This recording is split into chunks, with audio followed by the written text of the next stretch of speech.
Ako si Rose, 32 years old. At itong anak ko. Kakapanganak ko lang sa kanya noong isang araw. Wala pa siyang pangalan. Di ko na itatago. Nakakalungkot na may mga naisip na ako para umiwas sa bigat ng responsibilidad. Lumapit na ako sa mga taong kaya siyang ibenta para sa ilang libo. Handa na rin ako noon na ipalaglag kahit illegal at delikado para sa akin. Labandera kasi ako. At ngayon, onti lang nagpapalabas sa akin. Minsan, sapat ang kita, pero madalas kulang. Pangatlo ko na rin to. Tapos mag-isa lang ako. At kahit gusto ko siyang alagaan, nahihirapan na nga ako sa dalawa at wala pa akong suporta galing sa pamilya ko. Ano na lang ang papang sustento ko sa baby ko? Buti na lang, naglakas loob akong lumapit at humingi ng tulong sa amo ko. Ipinakilala niya ako sa tulong kay nanay at sa Rohe Foundation. Ginabayan nila ako sa aking pisikal, medikal at emosyonal na pangangailangan. Ipinaunawa din nila sa akin kung gaano kahalaga ang magiging desisyon ko para sa anak ko. Dahil dito, nakita ko ang aking kakayahan at pinili ko na mismo ang mag-aalaga sa kanya. Ang kwento ko ay isa lang sa maraming kwentong pag-asa ng mga ina na katulad ko. Para sa iba, ang pagpapaampon ng kanilang anak ang mas mabuting desisyon. At hindi yan masama. Nandyan din ang Rohe Foundation para gabayan ako na tahakin ang tama at legal na proseso ng pag-ampon ng bata. Pagpapaampon man o pagpiling ipagpatuloy ang pag-alaga sa bata, walang mas angat na desisyon. Ang mahalaga lang, dapat malayo sa peligro ang ina at ang kanyang anak.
Life was good.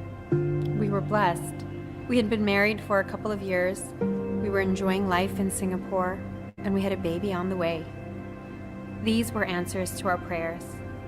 These were sources of comfort. However, comfort does have the habit of slipping away. 5 months in and 1 heartbeat less, we saw the perfect life we pictured slip from our grasp. There was pain, there was brokenness, there was sadness. After months of anticipating joy, we found ourselves in the middle of unimaginable grief. Across Southeast Asia and the Philippines, grief has made itself known to many parents, not due to the loss of a life, but the giving away of one. Soft hands and fragile skin sold to feed mouths and fill pockets for a day. There's no hate in the giving away, only desperation. Desperation brought about by circumstance. Desperation that leads to child trafficking, infant prostitutes, child criminals, abandonment. It's tough to see the demand for such a business at such a high level. Billions of dollars being used to fund the violation of innocent bodies, some too young to even comprehend the pain. Even more, it's tough to know that this is being done in the land we grew up in, right in the city we call home. Our hearts beat for these children, so much so that it beats for a specific one. If we were to be advocates for these children, then we must first be examples. In October 2017, a pregnant mother couldn't keep her child. So with desperation, she searched for someone to be the one to hold her baby in their arms. We wanted to help, and so we did. But we never knew that it would be our hands that God would use to cradle this child. 3 weeks in, and one heartbeat more, we had her in our grasp. Our hearts were filled with love and our souls refashioned. We are no heroes, just followers answering a call. Had we chosen to reject the call, turn our heads away, or hesitate even for a moment, our child would have been one of many whose body has become a commodity. She is one less child prostituted, one less child trafficked, one less child abandoned, one less child lost in the system, one less child victim, one less orphan. But she is just one less. There are millions of children out there who may never have access to a family, access to care, to nourishment, to shelter, to safety, to a childhood.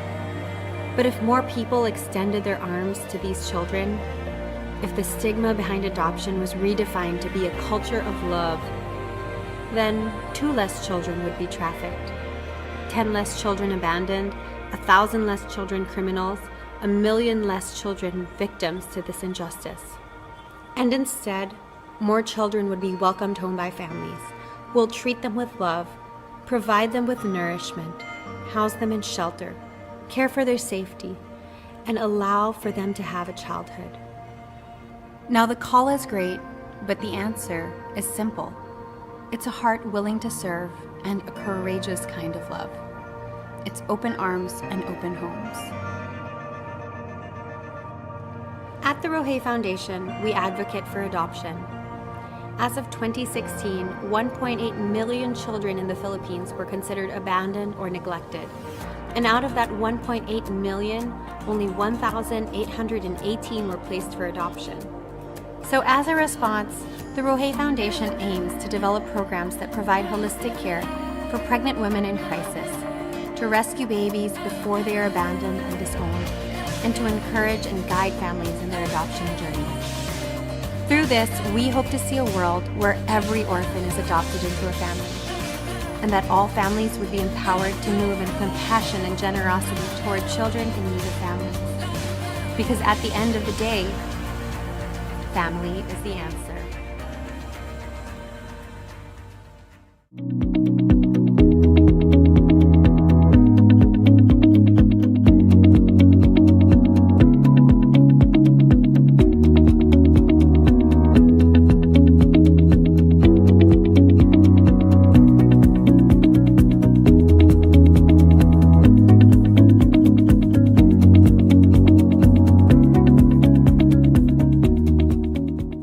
I didn't carry Milana in my womb for 9 months, but in my heart and in my soul, I've carried her way more than 9 months. She's been a product of our years of prayer and years of conversations with God, and she's ours. You know, she's ours, really and truly. Like, she's ours. You know what I mean? And I'm sure you get what I mean. When I was asked that question, no, I realized na, oh nga, how did I overcome that? I think by just God appointing me. He's mine. Moses is mine. God qualified me by giving him to me. So, dun pa lang, nakakalma na yung tears ko na, oh nga, I'm his real mom. Ako yung mom niya. God already qualified me for it. So, he gave Moses to me, so I'm the real mom. And regardless of what happens in the future, my son wanted to meet his biological family one day. Being a mom starts with really the decision once you say yes. Because people are so afraid to say yes because they want to feel like the mom first. No, you say yes. And then you'll feel like a mom. You'll just feel that protective side of you, I guess. Well, I would advise parents who adopted their child to tell their adopted child as early as possible. You know, the younger, the better. You know, and let them say it in a positive way that they're a gift from God. I think it's teaching me, like I said earlier, just the heart of God is all about sacrifice, and he left the 99 to go after the one. He sacrificed his son to adopt, and learning how to love first with Chloe, and understanding that kind of sacrificial love where it's not about biology, and it's about deciding and choosing, and that it's a privilege. It's really teaching me, you know, that love is action. Love is sacrifice. It's not about just providing for your family. It's not providing for your family. It's about raising the next generation and allowing them to, you know, to be impacted by Jesus the way Jesus impacted you. You know, and how you model that. And how can you model if you're not home? How can you model and mentor if you're not home? Actually, we coin it this way. First, we say, bring your mission home. Okay. Everybody has a mission by heart, right? And can't figure out what my mission is. And everyone knows, okay, I give my tithes, I give my money, but there's something I want to do on my own. But I can't go to Timbuktu, I can't go to Africa, I can't go, what's my mission? So we coined the phrase. I said, it's very simple. Bring your mission home. One way or another, God's going to make sure He's going to provide for you, for your needs, for that child's need.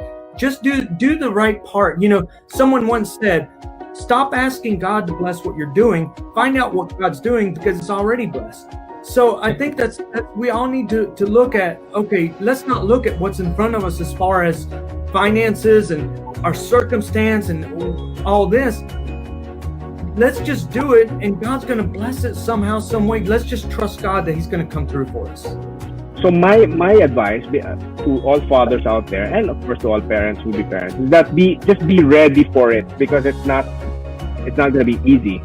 Sure, yeah. But of course, all the fun that you have and the love that you're going to get from your children makes it worth it. And it's I mean, I'll do it 10 times over just to have that feeling of, you know, of having children who love you and call you daddy and call you mommy. That's priceless. You can't put a price tag on that. I mean, 1.8 million of orphans, neglected, abandoned children. If one church could provide one family, I think by the grace of God, we can see no more orphans in our nation.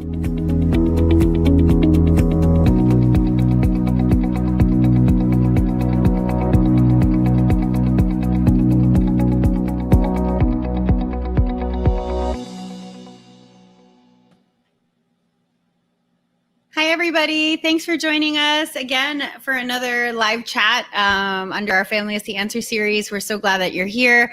My name is Karina Henson. If you're joining us for the first time, we are Rohe Foundation, and we are a nonprofit organization based in Manila, Philippines, with a heart to advocate for adoption, to help families get more equipped for their adoption journeys, and to support pregnant women in crisis situations so that children don't get abandoned in the first place. And so that's a little bit about us. We do invite you to check out our website, as well as to visit us on social media to get a little bit more information about who we are, and to get to know us better. Do follow us so that we can stay connected and share a lot of our content with you. So we hope to see you on those platforms throughout the week. This is one of our live chats where we feature inspiring stories, whether you're an adoption advocate, an adoptee, whether you're an adoptive mom or dad, or maybe this is something that you do professionally. You're a social worker, you work in this field. We do invite you to reach out to us. We would love to connect with you and to see how we might be able to feature your story on this platform. So we're glad that you're here. We're glad that you're watching. Take a minute, if you can, to share this on wherever you're streaming it from, if you're on Facebook or YouTube. I think that would mean a lot to us because that helps us get the word out about the work that we do. And who knows, there might be one of your friends who maybe has never said anything to you, but is actually thinking about adoption, is actually curious about it, is hoping that someone would reach out to them with a little bit more information. So we do encourage you to share this. Maybe you know of somebody, do send them the link. This will be available for rewatch as well, even after the live stream is over. So please do go ahead and share that. We hope as many people as possible can hear this content and hopefully be inspired and encouraged to consider their role in the orphan crisis. As mentioned, I'll tell you a little bit about Rohe Foundation. Our Tulong Kay Nanay program, some of you might have heard about that already. Tulong Kay Nanay is a program that we've designed to reach out to pregnant women in crisis. We're sharing this with you because you might know of somebody who is pregnant, maybe somebody in your household, maybe someone in your household knows of somebody that is in need of support. We found the numbers have gone up, especially now during the pandemic. And so if you know of anybody who is pregnant and they would consider themselves in a crisis situation, they're unsure about their willingness or maybe even their capacity to keep their child, please encourage them to look up this Facebook page. It's RF Tulong Kay Nanay. And we will have our consultants on standby to respond to them and to see how we might be able to support them. Either whether they're considering surrendering their child for adoption or maybe they just need support to get them through their pregnancy. Please do share the word, spread the word, and let them know that they can reach out to us for support. Also, consults, our consult calendar for September is now open. If you were trying to get a slot with us for August and it got full really fast, really sorry about that. We've now opened our September calendar, so all the dates are open. You can schedule there. That is the link. There's a bit.ly link right there. You can go to that and it'll ask you a few questions. Straight away, you'll be able to schedule an adoption consultation with us. We'll be able to help guide you as to what the next steps would be, how to get going in your adoption journey, or maybe you just have questions about, am I ready? Should I even do this? I have some questions more like on the heart side. Are you prepared emotionally as a family? Reach out to us. We would love to chat with you. Also very excited about our next announcement. It is Family is the Answer online. Many of you know that we used to do Family is the Answer, a face-to-face forum pre-pandemic, and it's taken us a while to launch this, but happy to announce that we've completed production and it's going to be ready maybe sometime in November. So if you are interested and you would like to get access to the online forum already and get an invitation to that, feel free to also shoot us a message on any of our platforms, email, Facebook, website, do that. You can also join our mailing list. That's something we really encourage you to do. You can do that on our website, and that will make sure that you get first access to this online forum. So please do go ahead and do that. Last but not the least, my announcement is going to lead me into introducing our guest. This coming Saturday, that's August 28th, from 1:30 to 4 p.m., I'd like to invite you to the Norfil Adoptive parents. I've organized an adoption telling webinar. If you have questions about how to talk to your child about them being adopted, about adoption, maybe even if you have biological children, that's all in the mix. It's free and you can register at this link. All you need to do is pre-register. I will also be there. I will be sharing a little bit about my story as well. So we hope that you can join us for that. Do scan this QR code, and we hope to see you there. So that leads me to introduce one of the organizers and one of the members of the Norfil Adoptive Parents Group. Her name is Kaka Elido, and she has actually been working in sales and marketing. She's been with the same organization, a food company, one of the largest food organizations. She's been with them for 14 years. She and her husband, Randall, were married for 8 years before they considered adopting their son. Her son's name is Poncho. They adopted him as a 2-year-old. There he is, super cute. She is a very passionate adoption advocate. I don't want to spoil too much of her story. We'll get her to share that herself. But she, on Instagram, she's known as adoptionjourney_PH. And aside from her involvement with the Norfil adoptive parent, she's very committed to organizing webinars on adoption telling and on the legal process of adoption. And she does this just because of the, just a growing passion in her heart for adoption. And so without further ado, I'm really excited to introduce you to Miss Kaka Elido. Hi, Hi. Tina. Hi, Good afternoon. Good afternoon. Thank you so much for saying yes to us and agreeing to let us hear a little bit more about your story. Maybe to get things started, maybe that's probably the best place to start. Could you walk us through how your adoption journey started for you, particularly as an adoptive mom? I know that you shared with us initially that you had been married for 8 years. You and Randall had been married for 8 years before you actually started to consider, or maybe before you took the steps towards adoption. So maybe you could take us back to that and share how that progressed for you and your husband.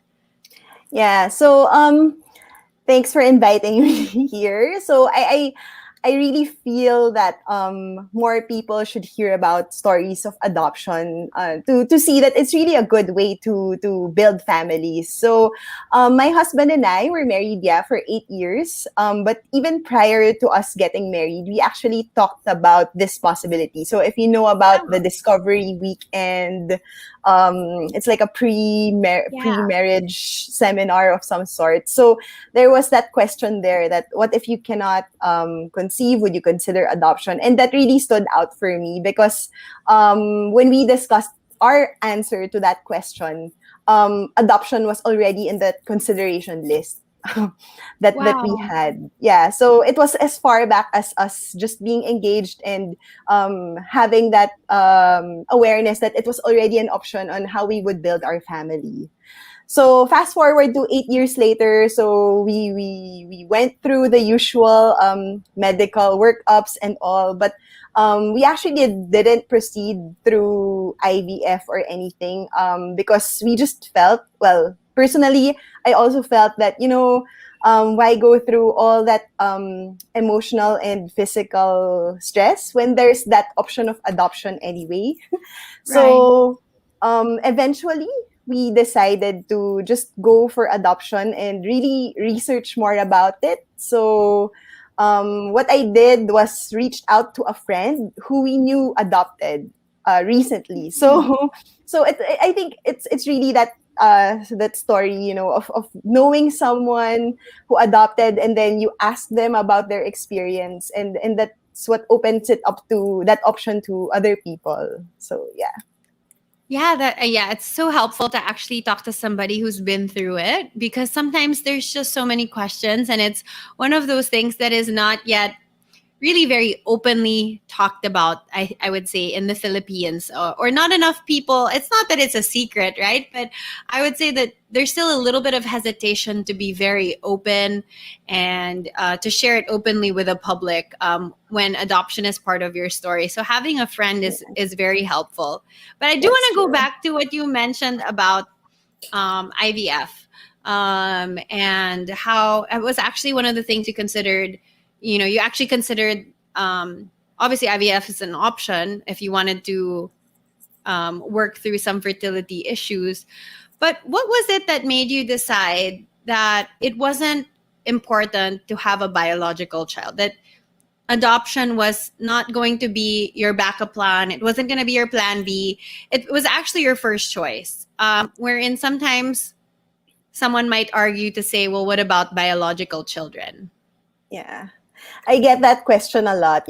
Some people say, it might still be an option for you. Yeah. So, but I think what really led me to considering adoption first was that just really reflecting on what I want or what we want as a couple on how to build our family. So personally, it was more important for me to become a parent rather than get pregnant and go through that experience. So I think that was really striking for me to have that realization that I'm okay not going through that whole pregnancy experience, because I think I could still be a good parent even without that. So it was that realization that led me to say that, okay, let's just go through adoption already. Let's just have that as the plan A already.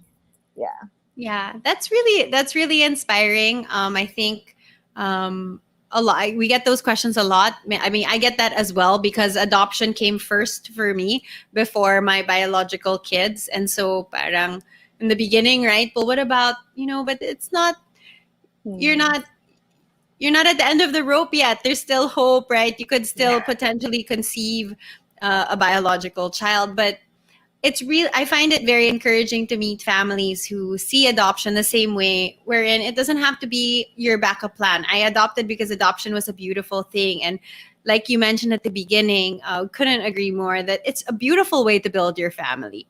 And I wish more families would talk about that and say it that way, because it always seems to become backup plan, right? Or Yeah. after exhausting all options, and which can be very emotional on the part of the couple as well.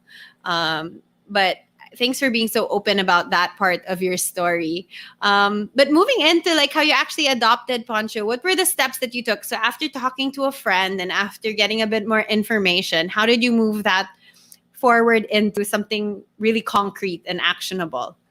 Yeah, so we attended the pre-adoption seminar organized by Norfil. So that's actually where my friend also adopted. My friend also adopted through Norfil. So I attended the pre-adoption seminar there, and then I got to learn more about the process and all, which was really important because, of course, it's all these questions that were answered during that seminar. So there's a lot of common questions that are discussed there. So and actually, one other step that we took was that we made that adoption announcement on social media. Oh, wow. Yeah, so maybe in the when we submitted our documents to Norfil and we're in the process of completing our requirements, it was much like a pregnancy announcement that other couples would have. I think that was critical, and that was important for me and for us, because I wanted people to know that we're building our family through adoption, and it's a decision that we made even before we got matched and all. So we made that that announcement that we were going to adopt, and the response of our friends and family to that announcement was really overwhelming, and it was really affirming our choice. Because you would think that there's a lot of stigma around it. A lot of people would skirt around that adoption Right. option. So putting it out there for everyone to know really helped a lot, emotional, for us to be emotionally prepared as well, and for our friends and family to, I think, to prepare also, and for them to be able to also have that mindset already. Because sometimes, when someone adopts, you just see suddenly a picture of the baby and the mom posting, and then you get all these questions. So I really wanted to put it out there already that yes, our son is adopted, even before we knew that we were going to have a son.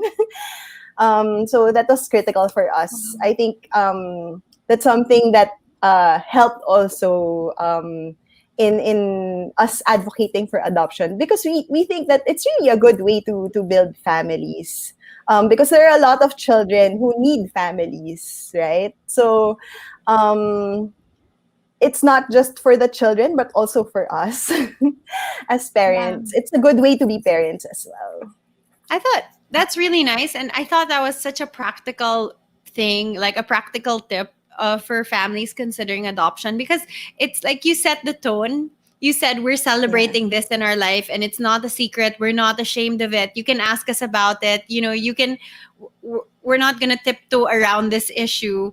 We're open enough about it. And it really helps, I guess, your friends and family also take their cue from you about how to relate to you about it. And it really does foster that culture of celebrating adoption versus hiding it versus, keeping it a secret, which is so difficult for the child. We'll talk about that later, right? A bit more about adoption telling. But to go on with your story, you ended up putting in an application with Norfil. And what Yeah. was that like as you moved towards matching? It was a long wait. I think there was a lot. I would consider it long because we submitted our documents October. We started submitting October 2018, and then it was completed, and we were matched June 2019. So it was Oh, like around almost a 9 year. months. Yeah. 9 months. Yeah, So a while. almost like a pregnancy. Yeah. So and then but I think it was also a good preparation for us to have that long period of time. So there's a lot of documentation involved. So Yes. there's really a lot, right? And I think sometimes parents would be discouraged with that, but it's we just viewed it as something that needed to be done, right? And there's also home visits with a social worker, which initially I actually found a little bit overwhelming because it's like you're opening up your whole life to a stranger, right? You Yeah. have to tell the story of your childhood, of your background, of everything to a stranger. But actually, our social worker is really um, it's really open and it's easy to talk to. So but initially there was that hesitation. What? I need to talk to a stranger about all Right. these things that maybe some of my friends even don't know about, right? So but when you look at it, it's a necessary thing to do because it's all for the protection of the child, That's right? right. Yeah. Yeah. So that we completed our documents, and then we were fortunate enough to be matched during the first time we were presented in the matching conference. Wow. So yeah, it was really a blessing for us to be matched right away. So after that, we visited. Well, the profile, Poncho's profile was presented to us, his background and everything, and then we accepted. And then after a few days, we got to visit him already in the child caring agency he was with Wow. at that time. Well, so it was like I cigarette. It started out kind of slow, right? But after that, actually, when you got to the point of matching already, and then accepting, and then actually getting to see him, things started to Yes. speed up. And that's really the exciting part, right? It's like the culmination of all of the waiting and all of the praying and all of the wondering, Yeah. and then it kind of it happens really quickly. So yeah, and if I'm not mistaken, Poncho came home to you, and he was actually already a toddler at that time, like you mentioned. Was that something that, because I know that when you do apply to adopt, you have the option to specify whether you have preferences with regards to age and gender, and so was that something that you were open to initially, and how did that unfold for you?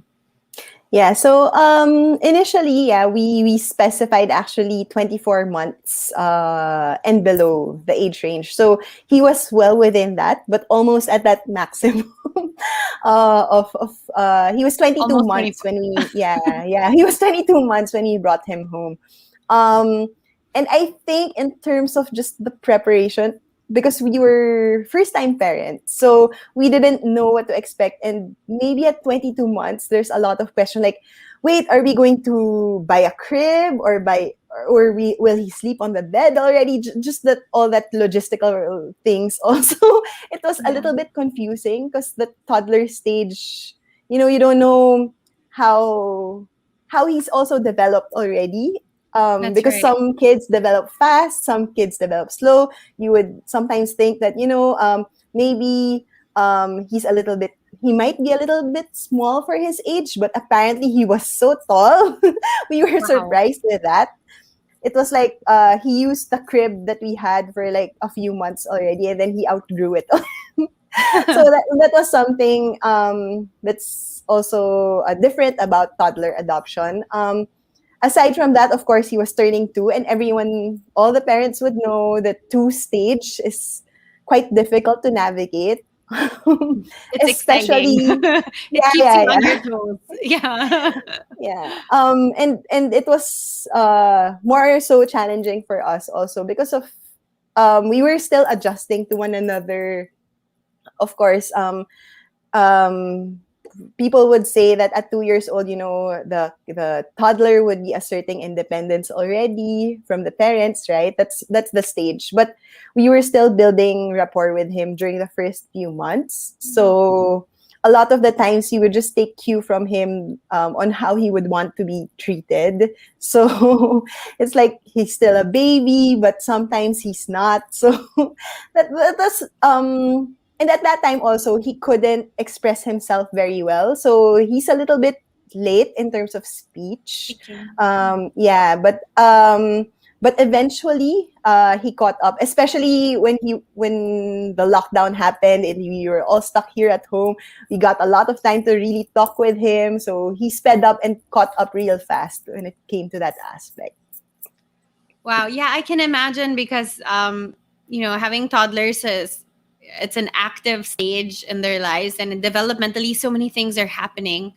What for you? Do you have any like mom wins, parang moments where you were like, this is working, it's working, where you see yourself and Poncho making progress in terms of building trust with each other, in terms of getting comfortable, in terms of like really him seeing you as his mom and you really knowing, this is my son, and feeling that bond really tighten. Any moments that kind of stand out for you or your husband in that journey? Yeah, the most memorable probably was the first time that I felt that he was attached to me already. It was the weekend after we brought him home, and his grandparents were here at home, of course, because they wanted to get to know him already, spend time with him. And then I remember there was like a delivery or someone was at the door, and I just went out for a little bit, and then he started crying already. That was just a few days of him being home. He started crying hysterically because I think he thought I was going to leave. So that really jolted me because I didn't think too much about just getting something at the door, right, at the gate. Right. But he started crying, and then we were a little bit shaken because, okay, what happened to him? Is there like some sort of trauma involved? But it was comforting also because I knew that in the few days that he was home, I was already able to build that bond and that attachment to him, for him to be able to react that way. Yeah, that's right. And you also mentioned something interesting. You mentioned trauma. And that's a question a lot of families have around adopting kids that are not babies anymore, toddlers and up, right? Is there any trauma? Are there any challenges in adopting a child who's a little bit older? And how did you kind of overcome and navigate through that? With Poncho, there are times when we would wonder if his behavior is something that came out of something he experienced before or some sort of trauma previously, or would it really just be his personality? There's always Right. that question in mind, I think, even until now as he's developing his personality. But I think probably as a parent and as with all children, they're all unique. They all have unique personalities. And that's something that I think wouldn't, I don't want to say that it's really different for adopted children in terms of trauma, but because I think that's something that, as parents, we just need to guide our children, know them better, know them as persons, as unique persons, and be the best guides we can be. So yeah. Yeah, I like how you put that, because sometimes it's all there's a lot of fear. There is a lot of fear about trauma. We hear that, right, from a lot of parents, or families considering adoption, or even those on the bleachers watching us parent. Is there trauma? Is there trauma coming out in your child? But sometimes, actually, you just really have to be pretty discerning. Is this trauma, or actually is this just his or her personality that's coming through, that actually even biological children could be responding the same way, and we can't be too quick to point it towards trauma, but at the same time balance that and temper that with the sensitivity to know that when you adopt a 2-year-old, they come with 2 years worth of experiences that you were not around for. Yeah. So I think the way that you manage it's really helpful. It would be really helpful for families to just stop and ask, where's this behavior, observe a little bit, and then really just parent and guide and continue to love them regardless of what the root of that behavior was. Not to be so afraid of it, I guess. There's a lot of fear kasi around trauma, diba? Yeah. There's a lot of, I mean, when his profile was presented to us initially, I think there was also a lot of, it was a little bit overwhelming because, of course, prior to that, we all probably have, ideas of, oh, maybe our child or the child will be matched to us, will have this type of background. But when you know for sure, it's like, okay, so how will I deal with this moving forward? How will, some of the questions that went through my mind at that time was, okay, how will I tell his story to him as he grows up? And it could be quite overwhelming, but I just reminded myself that, okay, wait, he's just 2 years old. I'll take it one step at a time, and I will just learn as I go through everything. So there, I think that's how I deal with it now. In terms of that. Right. And I think let's go in that direction and, talking to your child about adoption telling. But I just want to say all the comments coming out, I can see how loved you are and how loved Poncho is by, I don't know if these are your friends or your family. Family mostly. So wonderful because, I think all the effort that went into, making sure that the community was involved in welcoming Poncho. It's so critical into how the child adjusts and adapts to the family. It's so wonderful to see so many people so inspired and kind of cheering you guys on as you continue to advocate together. But yeah, let's go talk about adoption telling. Tell us first about this phrase, what it means, and how did you kind of come to be passionate about this aspect of adoption? Yeah, so adoption telling is more like, it's like, I would say it's more of adoption storytelling. It's like how you tell your child about the situation of adoption and how the child came to be in your family. So for us, we started, our child caring agency where Poncho came from, they gave us a life book. So it had pictures of when Poncho was first brought there. It had pictures of him during his first few months, or probably like every 2 months they'd have pictures of him on his first birthday and all. So that's his life book. So we started with that book. We showed it to him, or actually now at times we would open it up, show pictures of him. Every time we would pass by the hospital where he was born, I'd point it out to him. Oh, Poncho, dyan ka pinanganak ha? Tingnan mo. Yeah, so there's that. I think what prepared me, or I read up a lot about it because a lot of parents would have hesitations or questions about how do you best tell your child about the situation, right? Because it's unique to that child. And every child has a different background, which they eventually would need to know about. So I read up a lot about it actually, even before, during that waiting time of 9 months or so. I read up a lot about adoption telling, and even during the pre-adoption seminar, the social workers would tell you, it's really best if you tell your child right away, or if the child knows already that he or she is adopted, because there's nothing wrong with it. And I think setting up that environment of openness at the very beginning is very important. Right. Because there's nothing wrong about it. I mean, it's nothing to be ashamed of, and it's something that we embrace. So I think for us, for our family, that's where we start. That's our starting point. So everyone knows he's adopted. I'm not.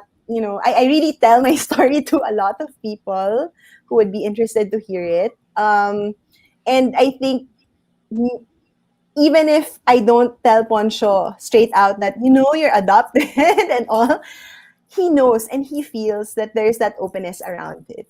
Right. Yeah. So we also have storybooks that help introduce that concept to Poncho, even at such a young age. Our favorite book is actually by Todd Parr. It's the title is "We Belong Together." I'm not sure if it's available here in the Philippines, but we I had think it. it can be ordered, on Yeah, Amazon. yeah. That's our favorite book because it's such a simple way of communicating that families not can be built in so many different ways. And he loves that book. He really loves that book. So I think that introducing that concept of adoption and how families can be built, that starts from a very young age, and that's what we've started to introduce to him already. Yeah, that's really amazing. And I think, you hit the nail on the head when you said that we talk about it, and we're encouraged to talk about it as early as possible, because we don't want our children to feel like we've hidden a part of their story from them. And that's really where the insecurity comes from around being adopted. Unfortunately, here in the Philippines, there's still a lot of that, a lot of stories about adoptions which are kept secret, and usually for good, well-meaning families do this to kind of, they feel like maybe the child, or sometimes they're already adults by the time they find out, right, would not be ready or prepared to receive that information. But actually, the healthiest thing that you could do, especially when adopting children, is to actually tell them and to be open with them, not to hide the truth from them, to share that with them. And there are ways to do that. What I'm hearing from you is that at every stage, he might be a toddler, he might be only 2-3 years old, but you can use storybooks. There are creative ways to communicate with children, at the age that they're at, for them to understand just enough information, like, oh, that's where you were born. That's a hospital where you were born, or, this is a little bit about your story. We're not going to hide the details of your past from you. So for you and Poncho, do you have any other tips on like communicating with toddlers about their adoption, or about them being adopted? What else has been helpful for you guys? Yeah, well, we also got to visit actually the child caring agency where we got Poncho from. We visited with him. And then when we were there, we told him, "Oh, Poncho, this is where we picked you up. This is where you lived before. Do you remember anything?" we would prompt him to also look at the place. And Did he have any memories?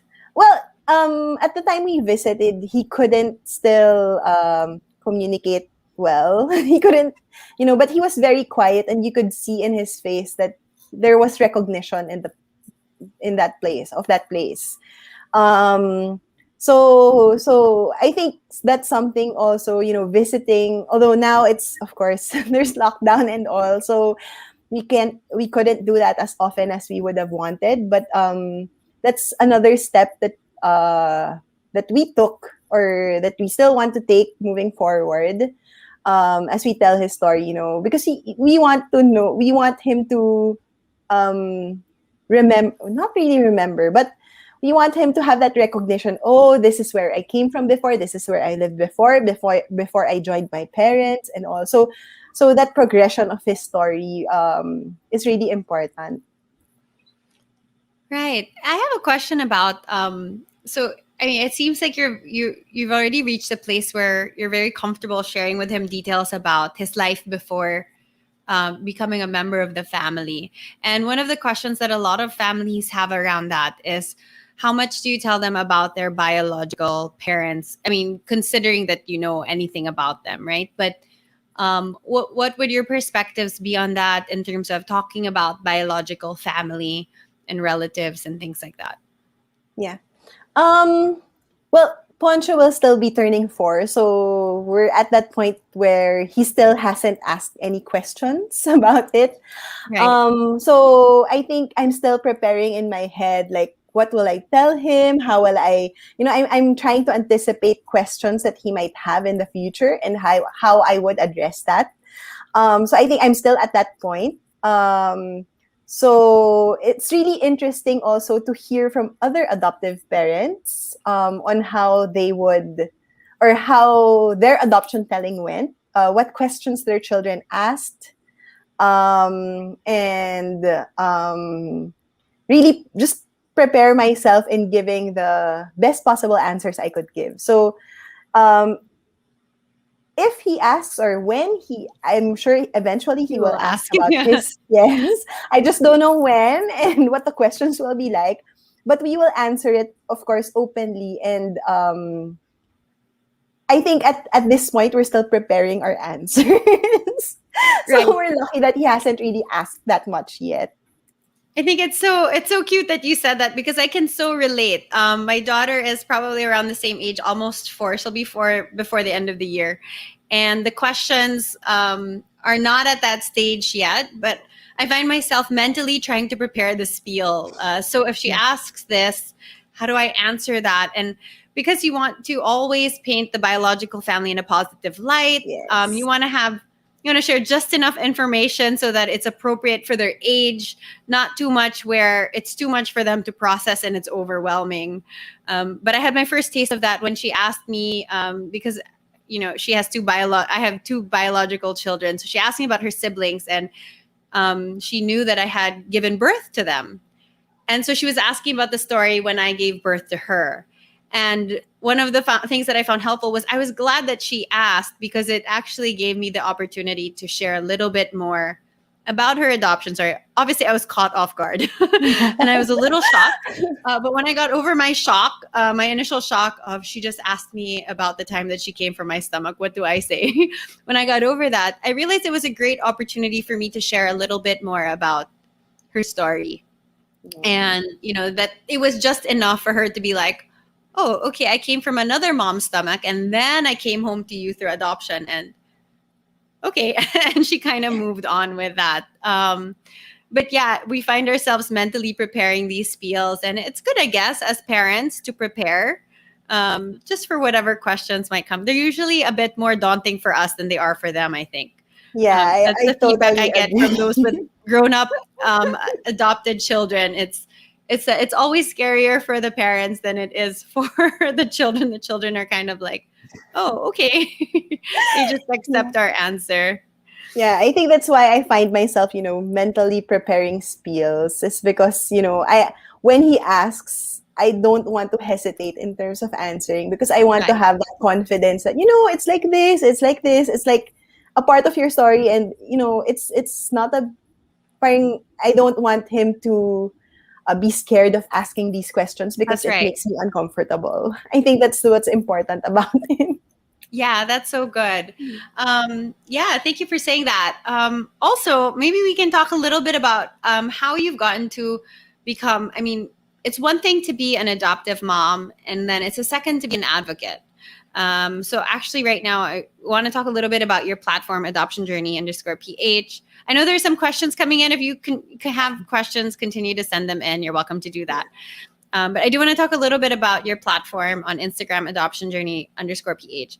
What prompted you to set up this Instagram page, and what's your mission in having kind of like an adoption advocacy page up there for people to engage with? Yeah, so if you look at the page, the very first post was actually our adoption announcement. I put up that page because at that time I was reading up a lot about adoption, but mostly like a lot of the books were from the US or not from the Philippines. Right. So, and if you look at it, that hashtag of adoption announcement, it there's a lot in other countries, That's right. but you rarely see any adoption announcement here in the Philippines. So that's one thing that I really wanted to create that story for Poncho. So I put up that page, not really as an advocacy page, but really more for him. And it's sort of a guide for me on how I would tell him eventually of how he came to be with our family. So that's really the primary purpose of that page, because I wanted to document whatever experiences we had prior to the matching, and then when he was eventually matched with us, how our first few moments were. It was also as a reminder for myself that to look back eventually, oh, this is how we were before and how we've come to develop our relationship and develop attachment with him, to build our relationship with him over time. So yeah. But then eventually I also wanted to provide other adoptive parents more resources, because when we started out prior to 2018, there wasn't a lot of resources online when it came to how the adoption process was like in the Philippines. So you really had to go through a pre-adoption seminar to know all these steps and to have that more in-depth knowledge. So that's something that I really also wanted to document, just to put it out there for anyone who would be interested, and so that personally I wouldn't also forget what we went through, so that Right. eventually when I tell people about what you had to go through in order to adopt, I would have something to look back on, to have that story. Yeah. That's so inspiring, I think, because for adoptive parents, it's nice to know. I guess it's one of the things that we could encourage adoptive parents to do is actually to document the journey, for a couple of reasons. One, to be able to, like you said, look back on the milestones and say, "Wow, look at how far we've come. Look at look at where we started." And to do that for us as parents, and to do that for our children, to say, "Look, I celebrated you from the beginning. We announced your adoption even before you were part of our family. We celebrated you. We accepted you fully, not knowing anything about you, not knowing where you were or where you were from. We celebrated you with that adoption announcement. And look at all these comments. Look at all the people who celebrated you before we had even met you face to face." And I think that's a wonderful opportunity for families to just build this culture with us in terms of just celebrating it, making adoption a positive thing. And then it becomes so inspiring for other people, because then, also the journey, we get a lot of technical questions all the time, right? Like, so what's the next step? And then what happens after that? And how long and how much and where and how, and, all of those things. But to document it, eventually, you never know who's going to read and who's going to be inspired by that. I think that's how Rocky Foundation actually started. And really, it was just very organically, because of sharing our story, a platform for other people to get a hold of resources that will be helpful. And just so grateful that you've done that. Along those lines, there's a question from somebody who's watching right now. Her name is Christy. And Christy, I'll also direct you to check out Kaka's Instagram page, adoptionjourney_PH. I think this will help as well. But she's asking how much time passed before you decided to adopt, and then to the time you were matched with Poncho, and how much time from when you were matched with Poncho to the time that he actually came home. So maybe the timelines, right, in terms of what were the milestones in your journey, real quick. Yeah, I think that's a very common It's the- question of of adoptive or those looking at adoption as an option. So we decided to adopt in 2018. We started to submit the papers October 2018. We completed it around March 2019.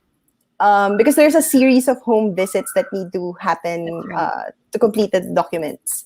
And then we were matched by June 2019. And then we brought home Poncho 3 weeks after we were matched. So the timeline from the matching to when he came home with us was really fast. I think in a lot of other adoption, I mean, in a lot of other matching people who went through agency adoption, that's the same case. I think once you're matched, the profile is presented to you. Once you accept, there's like a time frame of I think 1 to 2 weeks wherein you have to bring home your child already. Right. Because of course, you understand also that child caring agencies would have limited capacities to care for children, and they Right. would want the children to be adopted right away so they can make way for more children. So That's right. yeah.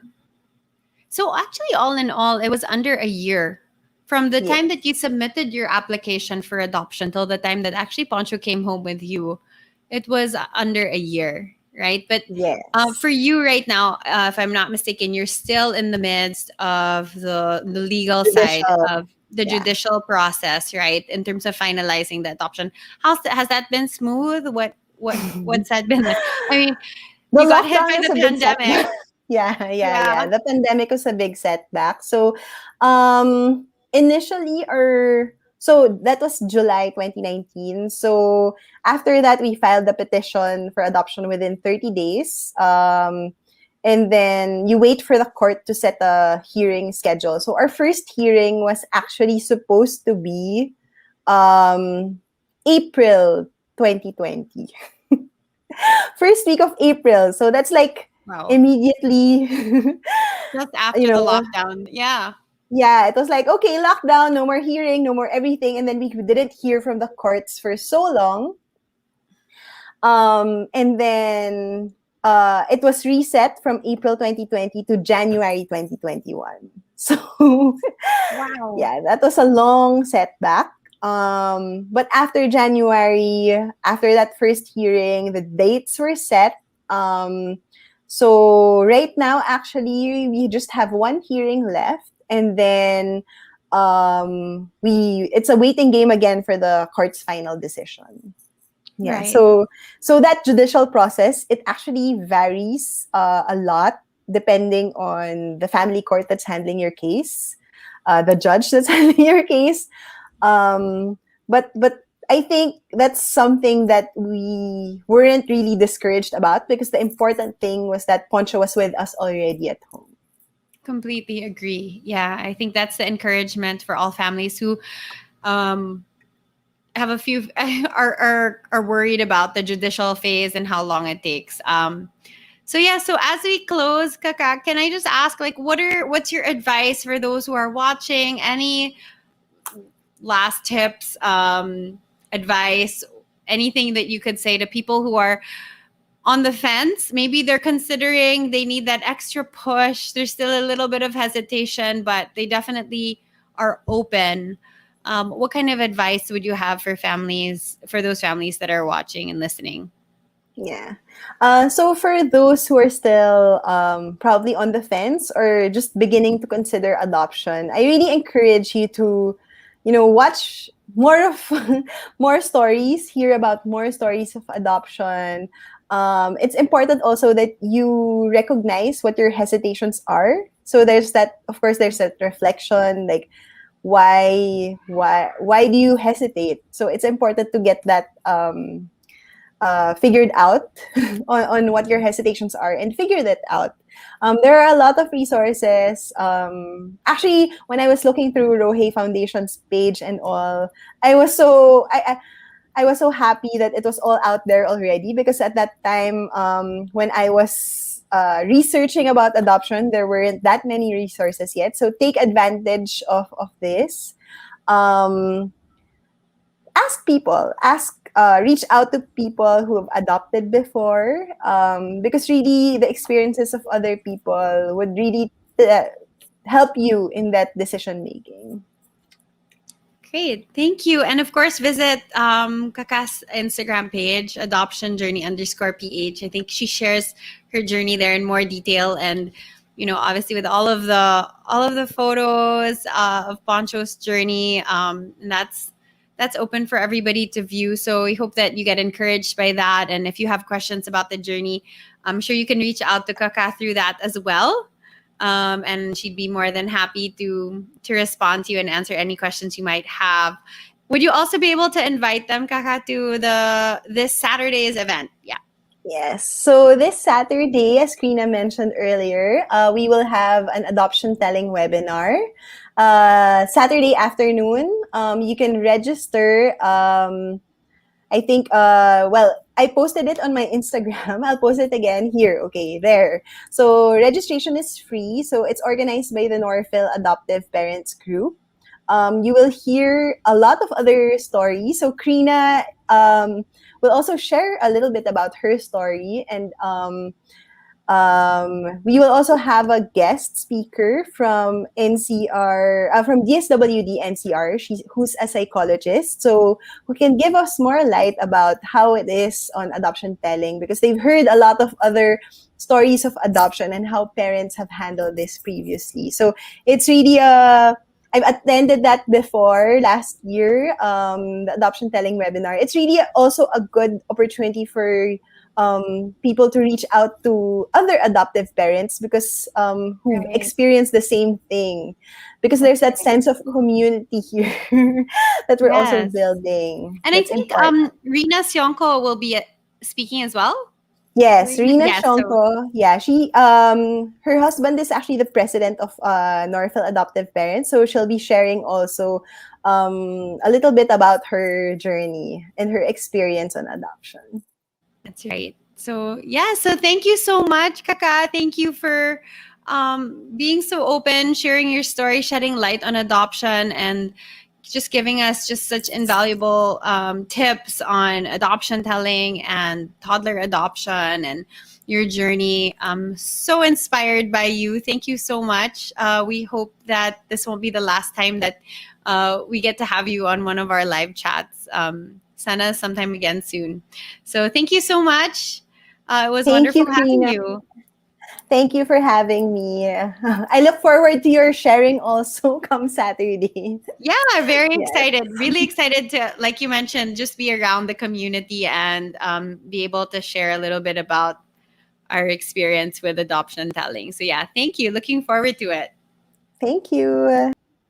All right. So thanks everybody for joining us. I hope you enjoyed that as much as I did.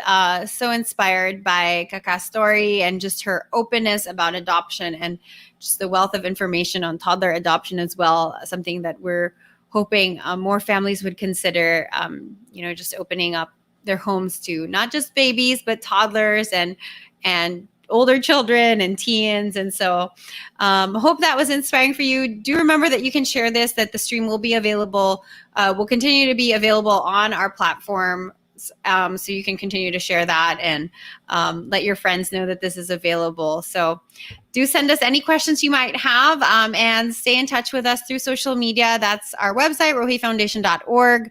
Also on Facebook, we are Rohei Foundation. Instagram as well. That's ROHEI Foundation. So feel free to email us as well if you have any questions. Don't forget to sign up for the consults if you would like to know more about how to get started on your adoption journey. So that's it for us tonight. Stay tuned for announcements on our next live chat.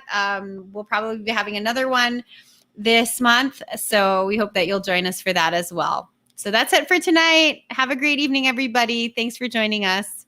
Bye.